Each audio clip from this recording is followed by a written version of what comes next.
Olá, pessoal do nosso canal do YouTube Saber Alto. Hoje nós vamos falar sobre a atuação do psicólogo na pandemia. Rola a vinheta.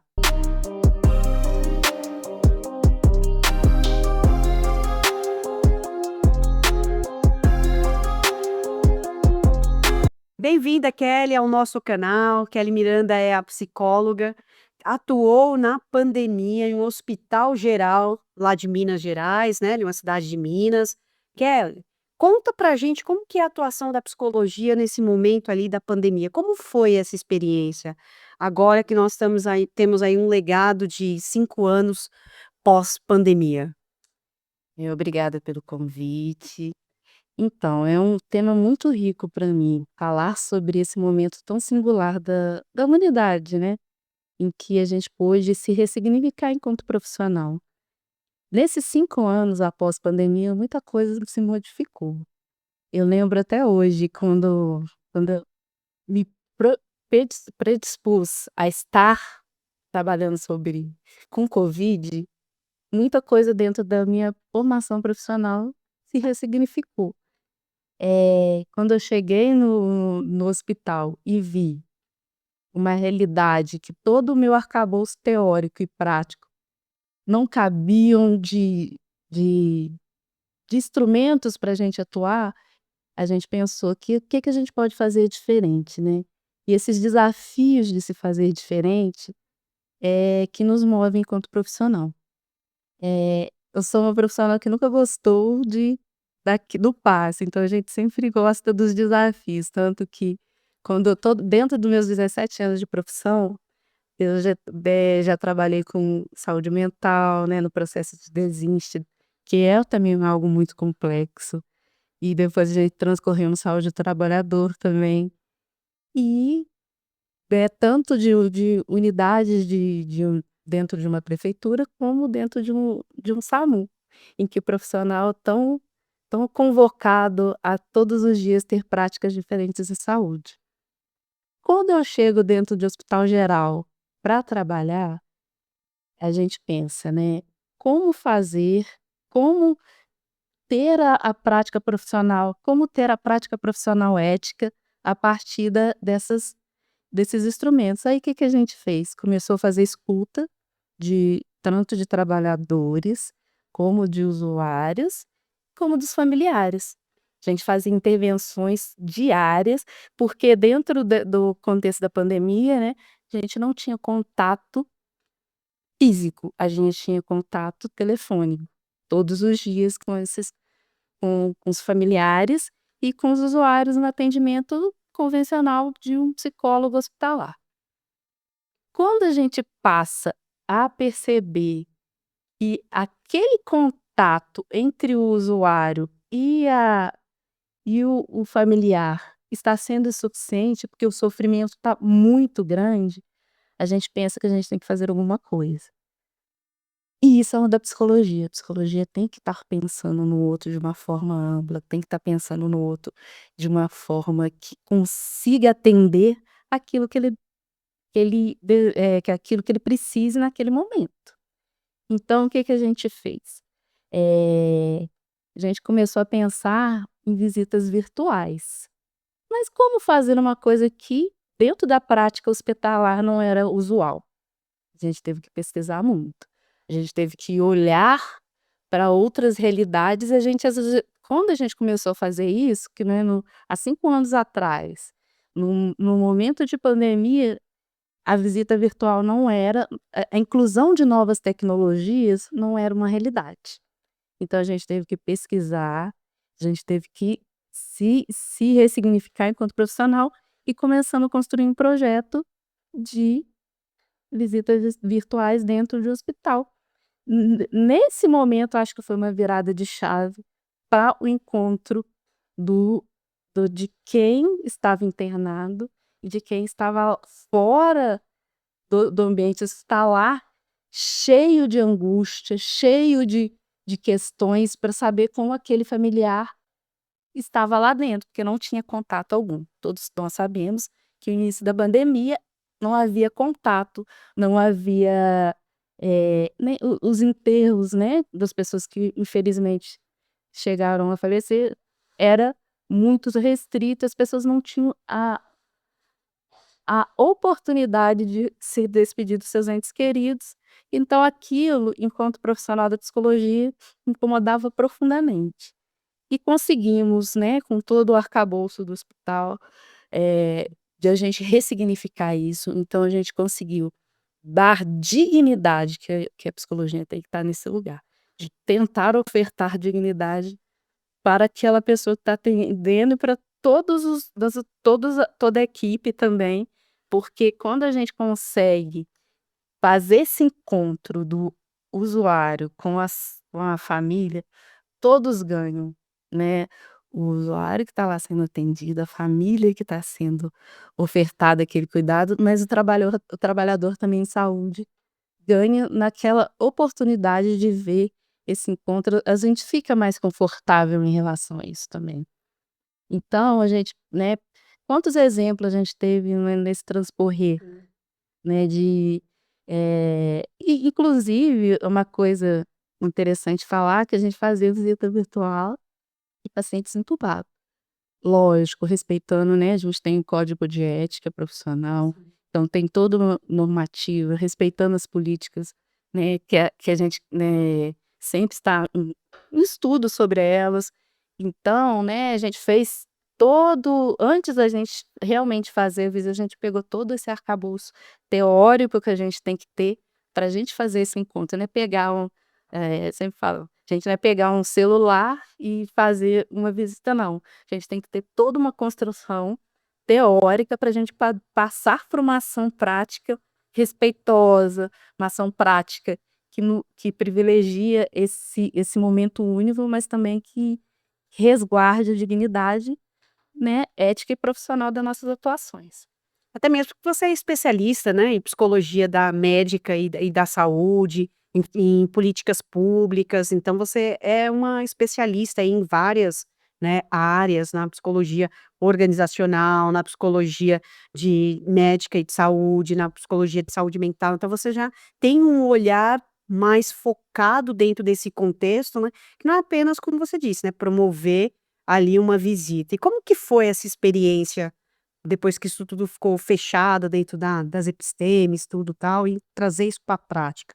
Foi lindo, assim, acho que esse encontro foi igual a gente fala, eu sempre gosto de desafios nas minhas práticas profissionais, mas eu falo que trabalhar no Covid foi algo muito rico para mim enquanto profissional. E acho que para todo mundo, todos os profissionais que trabalharam nesse momento que o desconhecido era posto, ninguém sabia o que fazer no começo, né, as pessoas pararam desses 2 anos, os impactos foram muito grandes. Mas a gente pôde, perceber como a gente pode criar instrumento, que como a gente pode inserir dentro da prática, né, dentro eu vou falar um recorte sobre o hospital, mas que pode estar posto sobre vários lugares, né, a psicologia pode estar posta sobre os vários lugares. E a estratégia de inclusão de novas tecnologias podem estar em qualquer lugar que tem ser humano, né, que a gente possa ver essas a gente fala de uma prática do Covid, que a gente teve que inserir novas tecnologias, que a gente teve que inserir novos olhares, mas essa prática pode estar em qualquer campo que tem um ser humano. Isso é muito rico, eu acho que isso ficou para mim de uma forma muito latente, a gente conseguir, eh, ver que o ser humano pode fazer diferente, né. Eu pensando aqui agora, fazendo uma reflexão, gente, quantos encontros, né, que a gente atendeu e, assim, no começo a gente não tinha parâmetro nenhum. A gente deu 2 vou te dar um exemplo de 2 né, eu sempre trabalhei, né, nesse momento eu trabalhava para o público, então e gosto de trabalhar para o Sistema Único de Saúde, eu acredito que essas transformações, são muito potentes dentro do SUS, dentro da política pública. Então trabalhando dentro da política pública no hospital, 2 casos que a gente vai fazer um recorte aqui, senhor, 68 anos, com quadro de já tratando anteriormente de um CA, várias complicações respiratórias, e um jovem de 23 anos, atleta, tinha toda a saúde, sem comorbidade clínica nenhuma, né, só pra gente entender como que foi diferente. Quem que, né, infelizmente perdeu a vida? O Jorge, o jovem. E assim, se você pensar: "Nossa, seria o idoso", não, ele saiu pleno. Então era um momento muito difícil pra gente entender, né, quer dizer, aí depois a gente foi conseguindo fazer mas não tinha, então a gente tinha que fazer diferente, a gente tinha que ter um olhar diferente para aquilo tudo. Ô Kelly, havia um medo? Você ficava com muito medo, assustava de lev assustada para levar para casa isso, ou de pegar mesmo o covid, e também não deixar de fazer o seu papel dentro desse desafio enquanto psicólogo hospitalar? Ah, o medo a gente teve, né, pô, acho que todo mundo teve medo do Covid, de pegar, né, porque a gente não sabia o que que era, o que que estava acontecendo, que estava matando tantas pessoas, mas a gente pensava que a gente tinha que estar lá, né, quando a gente foi, né, se dispôs a estar e foi convocada a estar, o medo existia, mas não de paralisar na questão do que eu tinha que fazer. E né, até pelos relatos, né, como o estar, o fazer fez tanta diferença na vida de quem estava sendo assistido e de quem dos familiares que estavam lá, né, encontros de se a gente, né, dar um outro exemplo aqui, a gente vê e tinha isso também, a pessoa tranquila, estava lá, ia receber alta, chegava o familiar, né, que era eu trabalhava num hospital do interior, então era referência regional, pessoas muito distantes que e isso também beneficiou esse encontro entre a visita virtual, que eu acho o máximo falar sobre isso, porque fez muita diferença. Então, quando a gente pegou essa diferença e esse encontro aconteceu, a gente pensou assim: "É isso, né, a gente tem que estar construindo isso de uma forma diferente". E nesse exemplo que eu ia dar, eh, um senhor estava melhor, estava assim mas ele falou assim: "Eu vou morrer". Estava bem, assim, clinicamente ele já estava mais estável, mas ele falou assim: "Eu vou morrer, eu quero falar com a minha família agora". E assim, não tinha parâmetros, assim, estava já bem, Parecia daqui estar tudo bem. parecia estar tudo bem, eu vou morrer e quero falar com a minha família, que estava a quilômetros de distância. A gente fez esse encontro e foi a despedida. Ele morreu poucas horas depois. E assim, né, você pensa nisso ali, a gente poder proporcionar esse encontro, gente, é único. E você fala assim: "Ah, não e se não pudesse ter isso, né?" Sim, acho que eu não conseguiria trabalhar de tanto incômodo que a gente sentia, de não conseguir tá fazendo esse encontro entre os familiares e os seus entes queridos, as pessoas que mais né, mais caras Sim, pra ela, né. com certeza, né, é algo muito profundo, esse laço eterno, né, e lidar com a ausência no momento onde não pode ter uma despedida, né, o luto, o processo de luto com a equipe, com os pacientes, com as famílias, como que foi isso? Então, igual Lidar com esse processo de luto, o luto tão, em todas as esferas ali, né.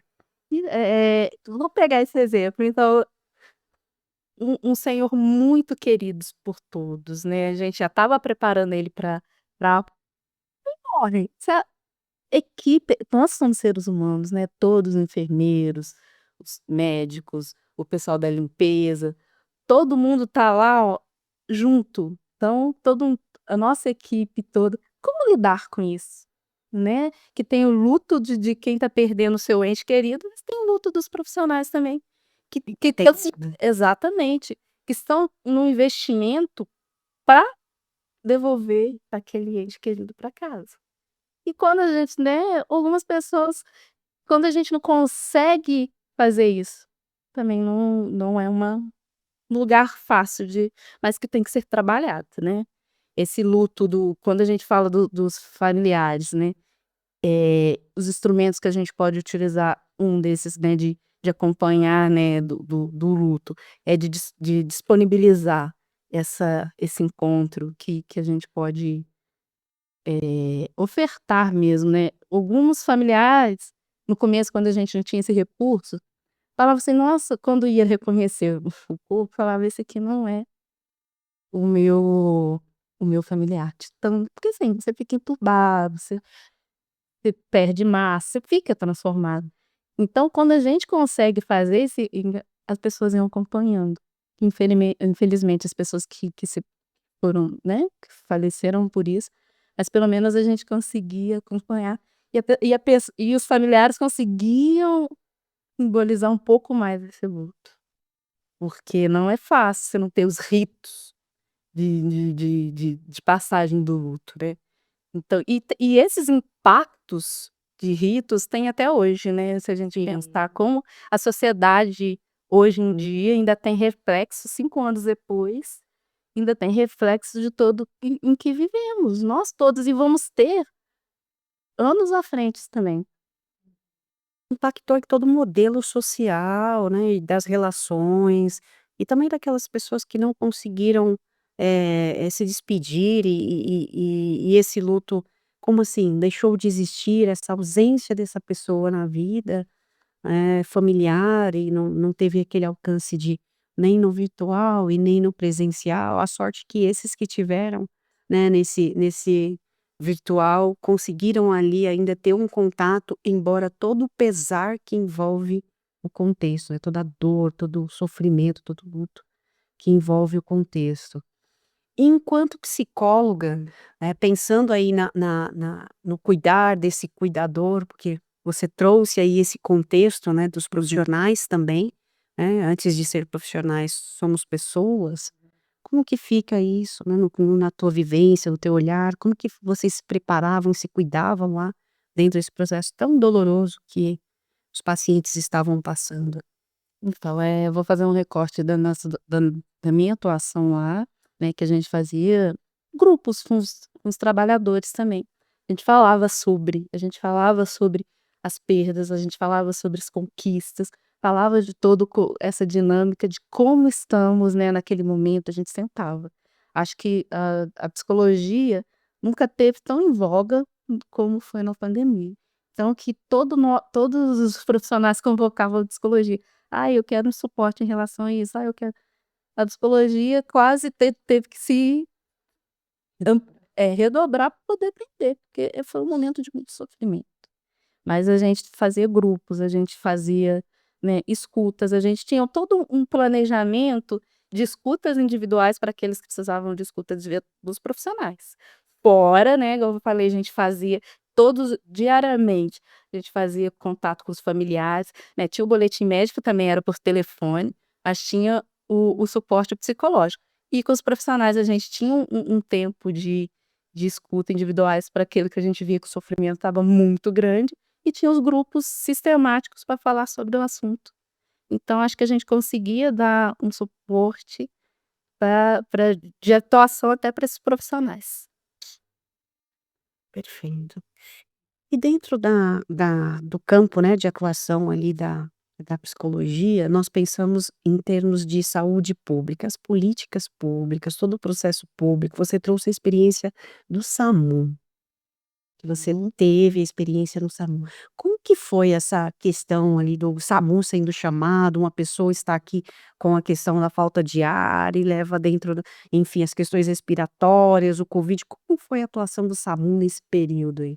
A sua leitura dentro desse É, contexto? eu tive uma atuação no SAMU antes de ir para o hospital geral. Então eu saí do SAMU e depois fui trabalhar na pandemia. Mas assim, a gente pensa que o mesmo sofrimento que os profissionais que trabalhavam nos hospitais gerais, os profissionais do SAMU também tinham esse sofrimento do novo. E ele de uma forma mais latente, que assim, minha experiência, eu tive 4 anos como psicóloga do SAMU.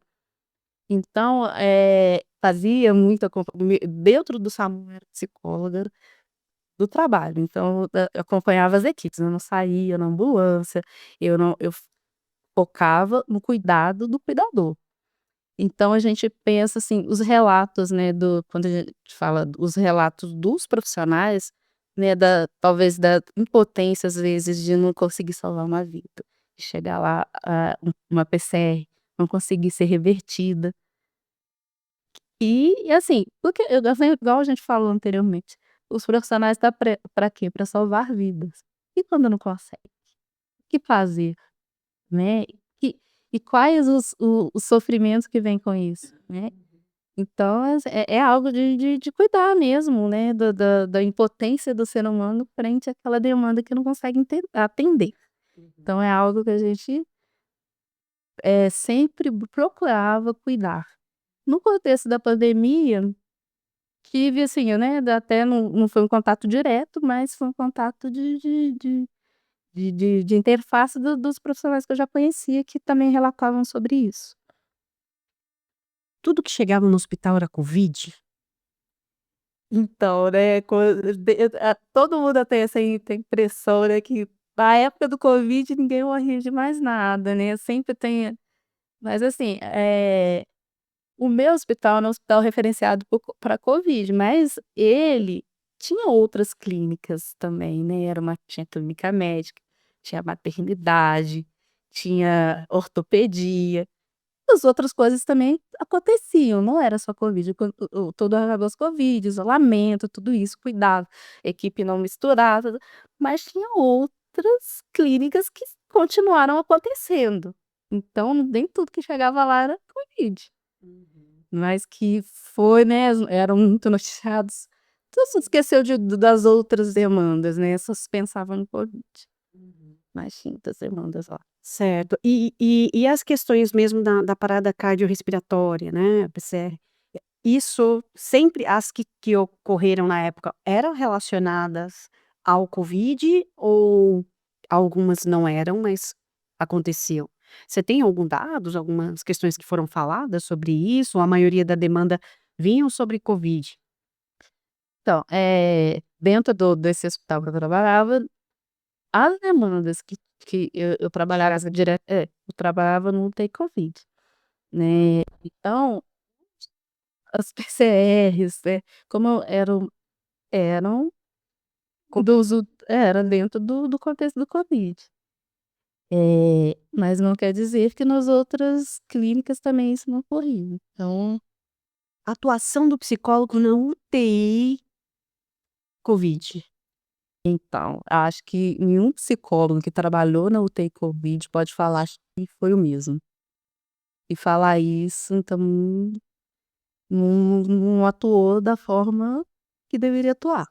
Porque nós, enquanto profissionais que atuamos no UTI Covid, desde o primeiro dia que chegamos dentro da UTI, tivemos que ser profissionais diferentes do que éramos, todos nós, né, igual, né, dei exemplos, né, de visita, de pensar a forma de chegar a esse usuário de uma forma diferente, e era muito, muito, muito, muito sofrimento.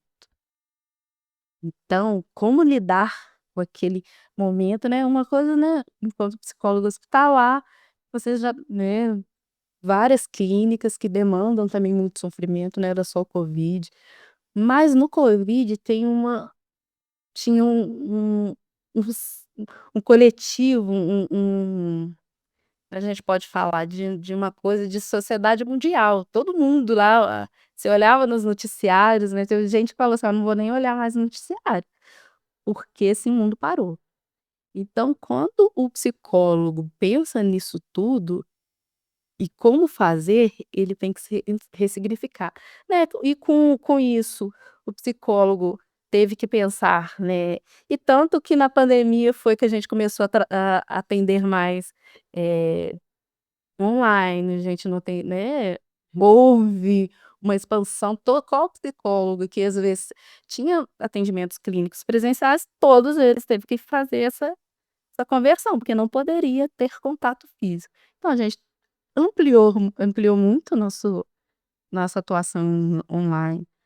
Nós ampliamos muito a questão de pensar, né, a forma de se fazer, o fazer da psicologia dentro dos hospitais, que não poderia ser a mesma. Então tudo isso foi se construindo para ser um profissional diferente e ressignificar aquilo que a gente aprendeu todo o nosso processo de formação. E dentro dessa questão da humanização, né, que eu sei que você coordenou ali todo, um braço da humanização, esse olhar de humaniza SUS, como a humanização corrobora para um olhar mais ampliado do psicólogo em atuação?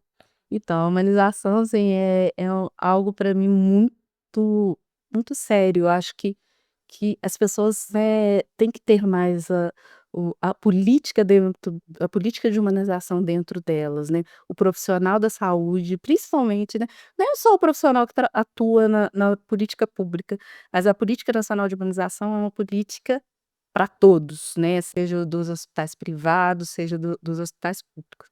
E entender que o ser humano tem que se olhar de uma forma mais ampla, que a humanização tem que estar na vivência de uma ambiência melhor, uma forma de se fazer melhor, de uma forma de se olhar para o outro melhor, é pensar que a gente e é engraçado, eu coordenei, né, logo antes até de eu formar da psicologia, eu já estava começando na minha atuação enquanto coordenadora de humanização. Como isso fez diferença na minha vida enquanto profissional da psicologia também? Como isso contribuiu para eu saber que a gente não tem que se limitar, que a gente tem que todos os dias pensar que a gente pode ser diferente, que a gente pode ter uma relevância para a sociedade muito maior do que a gente tem hoje. Muito bem, Kelly. Kelly, quero agradecer a sua participação aqui. Pessoal, se inscrevam no canal, assine o nosso sininho, receba as notificações, participe, façam pergunta para Kelly, estudantes de psicologia, ou as pessoas que estão atuando, outros psicólogos que estão atuando aí na área de saúde mental, na área hospitalar, de UTI, né, Kelly? A Kelly vai deixar um recado aqui para vocês. Interajam, façam pergunta, entre em contato com a gente e a Kelly responde. Muito obrigada por acompanhar o nosso canal. Os dados estarão aqui no nosso na nossa página, no nosso canal, tá. Perguntem, interajam e Kelly, responde, a Kelly responde. Kelly, já te convido para voltar aqui mais uma vez. Agradeço a sua participação. Obrigada pelo convite, estou disponível para gente, para futuros, para profissionais de saúde, para a gente conversar sobre as relações da psicologia com a sociedade. Tenham Vocês podem ficar bem à vontade em estar entrando em contato comigo. Muito obrigada.